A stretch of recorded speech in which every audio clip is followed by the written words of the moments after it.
Nobre, eu quero externar a minha gratidão a Deus pelo privilégio, pela alegria que você tem me proporcionado de assistir os vídeos os quais eu tenho gravado. E não apenas assisti-los, mas você tem compartilhado com seus amigos nas suas redes sociais. Meus sinceros votos de agradecimento pela nobre contribuição que você tem dado para a expansão e crescimento do reino de Deus. Você que tem acompanhado os nossos vídeos, sabe que nos vídeos anteriores a esse eu falei sobre os 3 grandes inimigos da nossa fé. Falei sobre a ansiedade, a dúvida e o medo. E nesse vídeo eu quero conversar com você sobre oração. Até porque fé e oração, elas interagem, elas convivem juntas. Não tem a mínima possibilidade de se orar sem fé e não tem a mínima possibilidade de se ter fé sem oração. De maneira que a oração está intrinsecamente ligada à fé. E isso é tão verdade que o escritor da carta aos Hebreus, no capítulo 11, no verso de número 6, ele diz: sem fé é impossível agradar a Deus. Porque é necessário que todo aquele que se aproxima de Deus creia que Deus existe. Creia que Deus é galardoador daqueles que o buscam. Então, você percebe aí a fé e a oração juntas no mesmo texto. Entendeu, nobre? De maneira que a oração é um meio pela qual a gente mantém a nossa comunhão com Deus. Por meio da oração, a gente estreita a nossa afinidade, a nossa aliança de amizade com Deus. E eu, em particular, acredito não haver a mínima possibilidade, a mínima chance de alguém ser um servo de Deus, uma serva de Deus, um discípulo de Cristo, alienado da prática da oração. Então, como a oração, ela faz parte da nossa praticidade de vida cristã, ela está tão assim ligada a essa praticidade de vida cristã que a gente, na verdade, nem fala no sentido teológico sobre oração. Alguns reputam não haver necessidade por ser rudimento de doutrina, por ser o óbvio, por ser um assunto que está mais relacionado com a vida prática, a vida cristã prática, né? Então tem aqueles que não ensinam, não pregam e não conversam sobre a oração. Mas nesse tempo de confinamento, de quarentena, em detrimento dessa crise mundial, fundamentado aí na ação desse vírus chamado coronavírus, que de alguma forma tem deixado todos perplexos, todos sobressaltados, de alguma forma boquiabertos, inseguros, sem saber o que nos aguarda amanhã, de maneira que há um clima de pânico, há um clima de insegurança, há um clima de incerteza, de medo, e é no momento deste gênero, desta natureza, que a gente precisa se utilizar da nossa fé e, através da fé, a gente orar. Até porque a Bíblia diz: orai sem cessar, porque esta é a vontade de Deus. 1 Tessalonicenses, capítulo 5, verso 18, está lá no texto essa palavra. De maneira que a Bíblia também diz que quem está contente, alegre, cante, mas quem está triste, ore, né?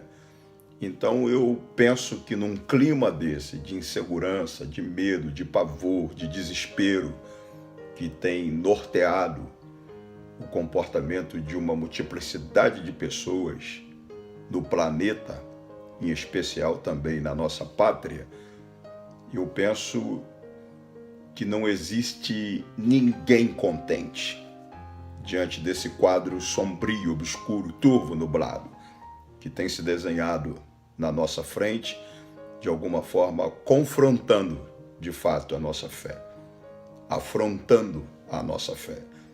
Então eu penso que não existe ninguém contente, e se a gente não está contente, de alguma forma a gente está consternado, a gente está triste. E a Bíblia diz: quem está triste, ore. Então, nobre, como o momento que nós estamos é um momento de confinamento e temos um pouquinho mais de disponibilidade de tempo que tínhamos antes da crise, né? A gente vivia num ativismo incomum, numa correria tremenda, e alguns até perderam a prática de orar. Mas nesse confinamento eu penso que um servo de Deus, uma serva de Deus, um discípulo do Senhor Jesus Cristo, deve aproveitar esse tempo para ler a Bíblia, porque bem-aventurado é o que lê, aquele que ouve e aquele que guarda a palavra desta profecia. E quem medita na lei do Senhor de dia e de noite será como árvore plantada junto a ribeiros de águas, a qual dá o seu fruto na estação própria, segundo o salmista no Salmo 1, tá? Então, eu penso que é um momento para ler a palavra de Deus, meditar na palavra de Deus, e é um momento para a gente orar, um momento oportuno para a gente estreitar a nossa comunhão com Deus através da oração. E a despeito de muita gente achar que é o rudimento de doutrina, a despeito das pessoas acharem que a oração está mais aliada ao lado prático da nossa praticidade de vida cristã e não discutir sobre o assunto, eu acho interessante que a gente observe algumas coisas do que se refere à oração. Por exemplo, eu estava lendo a epístola de Paulo aos Romanos, no capítulo 8 e no verso 26, e eu percebi que Paulo diz lá no capítulo 8, verso 26, também o Espírito semelhantemente nos assiste em nossas fraquezas. Nós louvamos a Deus por sermos templo da habitação do Espírito Santo, que nos assiste, nos dá assistência nas nossas fraquezas. O apóstolo Paulo diz por quê. Ele diz: porque não sabemos orar como convém. A despeito dessa praticidade de vida cristã, fundamentado muitas vezes na oração por muitos servos de Deus, o apóstolo Paulo, que das 21 epístolas do Novo Testamento escreveu pelo menos 13 ou 14, tá? Que teve experiências assim transcendental, exponencial na sua relação com Deus, a ponto dele dar testemunho que foi arrebatado. Ele não sabia se foi no corpo ou no espírito, e foi ao terceiro céu e viu e ouviu coisas que não eram lícitas contar aos homens, diante da magnitude da revelação que ele obtivera nessa experiência de arrebatamento. E é esse homem com essas experiências nobres e relevantes nessa praticidade de vida cristã, é que ele diz, também o Espírito semelhantemente nos assiste nas nossas fraquezas. Ele usa o pronome nos assiste e usa novamente nossas fraquezas. E lá no restante do texto ele diz por quê que o Espírito nos assiste nas nossas fraquezas. Porque a gente não sabe orar como convém.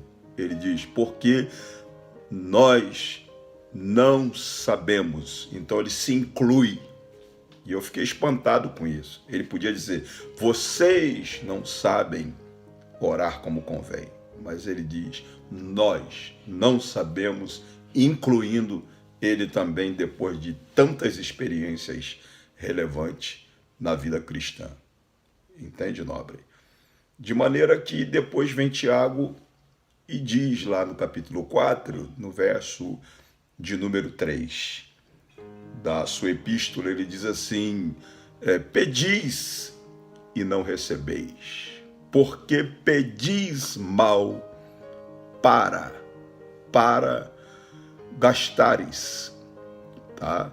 Para gastares nos vossos prazeres, tá? Ou para esbanjardes nos vossos prazeres. Então, muitos de nós, nobre, carregam uma certa frustração com um aparente paradoxo existente na Bíblia quanto à oração. Primeiro porque Jesus disse assim, pedi e dar-se-vos-á, buscai e achareis, batei e abrir-se-vos-á. Ora, Jesus é que está dizendo, pede porque você recebe, pedi e dar-se-vos-á, certo? E agora vem Tiago e diz, vocês pedem, mas vocês pedem mal e vocês não recebem o que pedem. Pedis, tá? Mas pedis mal e porque vocês pedem mal, vocês não recebem. Então, nós descobrimos aí duas coisas. Primeiro, a gente pede e não recebe, a maioria, muita gente tem a frustração de dobrar os joelhos, orar, pedir, porque a petição está linkada à oração. Você observa que na questão da ansiedade, Paulo disse, fazei conhecido vossa petição, por meio da oração, súplica e ações de graças. Aí Tiago, no que se refere à dúvida, Tiago diz, peça, porém com fé, sem duvidar. Então você veja que a petição está conectada com a oração, tá?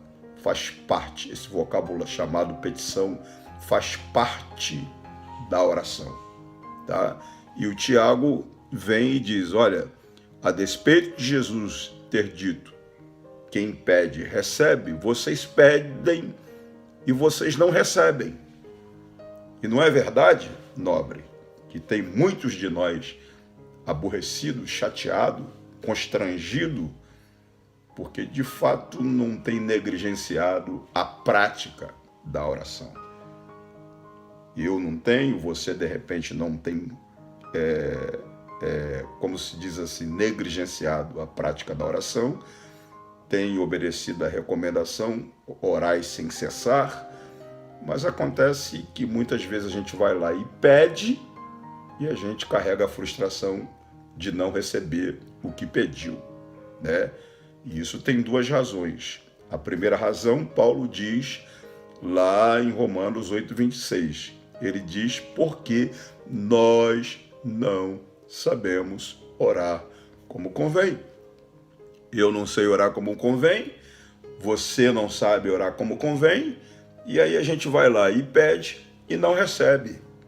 Mas o propósito de Deus, quanto à nossa experiência na oração, é o que Paulo disse, né?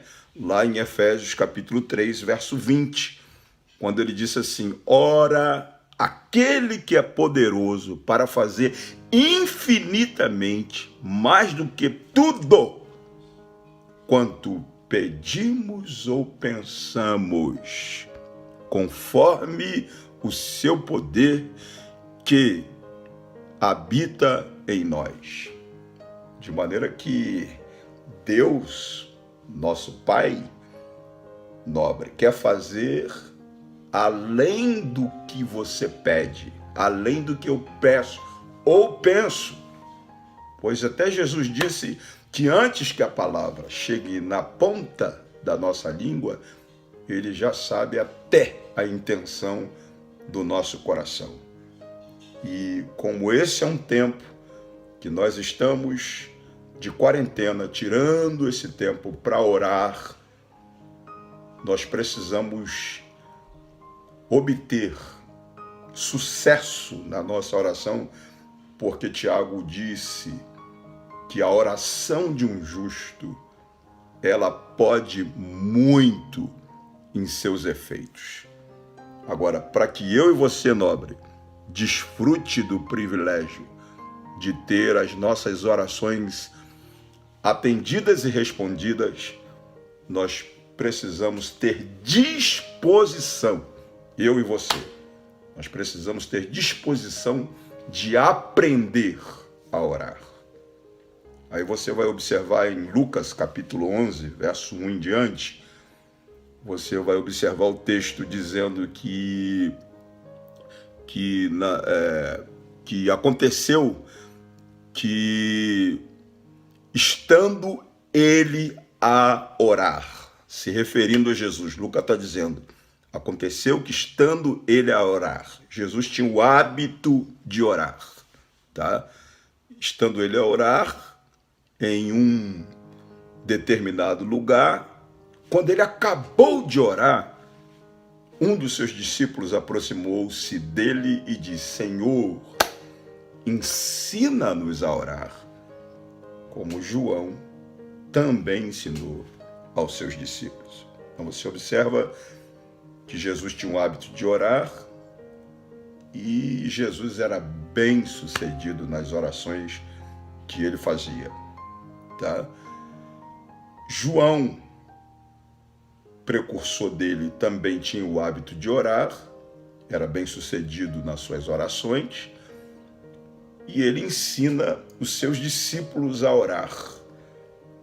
E os discípulos de Jesus, percebendo que os discípulos de João sabiam orar, eles rogaram a Jesus: ensina-nos a orar como João ensinou aos seus discípulos. Então, nobre, nos próximos vídeos a gente vai conversar com você sobre a oração. Mas eu gostaria que você se predispusesse a aprender a orar, a despeito da sua praticidade. Nessa área da oração, entendeu? Muitas vezes você não tem sido tão bem sucedido na prática da sua oração pelo fato de nunca ter se predisposto a aprender a orar. E nós vamos conversar sobre isso, e eu queria que você não perdesse os próximos vídeos, e se porventura essa palavra se identificou com você, te ajudou e está te ajudando, por favor, compartilha dela com seus amigos nas redes sociais, para que eles também sejam alcançados pela bênção de Deus. Que Deus em Cristo, nobre, te abençoa com as mais ricas e copiosas bênçãos da parte dele, tá? E que ele abençoe a sua família, o seu lar, e que o nome do Senhor seja glorificado na sua vida. Um grande abraço, até o próximo vídeo, se Deus assim nos permitir.